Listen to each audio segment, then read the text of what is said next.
Serving the look. You kata nak kaca panjang je kan? Ambil kaca panjang je ya. When the kaca panjang, terima pula. This is the right thing. What you said you nak beli ni.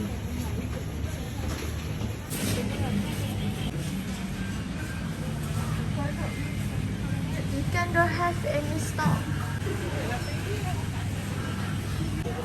Bawang tu biasa buat masak macam kat Merauke bawang pula siakap. This is siakap besar. Pegang this mah. I want this. Datang je. Shall we ambil strawberry? Shopping. Oh, we should buy more.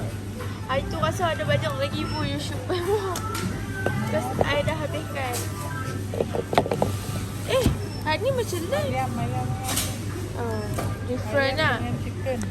Okay. Ayam dengan chicken tak sama? Beef and chicken. Ayam dengan chicken tak sama apa? Satu lah. Weh, tu lagi banyak tapi lagi banyak lagi mahal.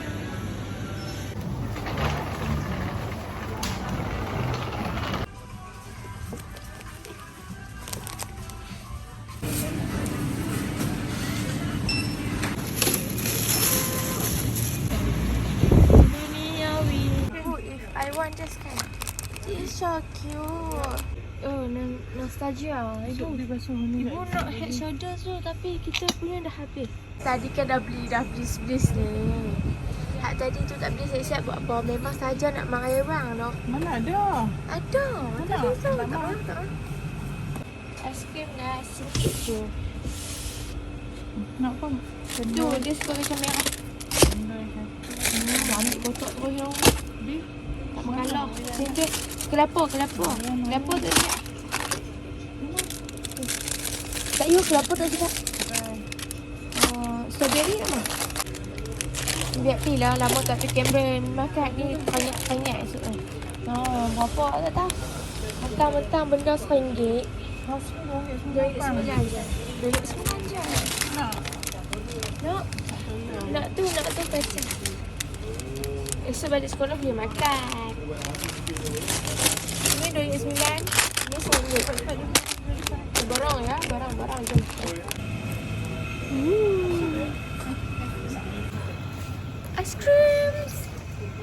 Ice cream. Hello everyone. Semalam vlog tu bergantung macam tu saja everyone. I am so sorry because the vlog sampai situ je. Tapi hari ni kita nak going out to buy sebab kita nak pergi rumah tu, pergi makan nasi. Sebab rumah kita tak ada air.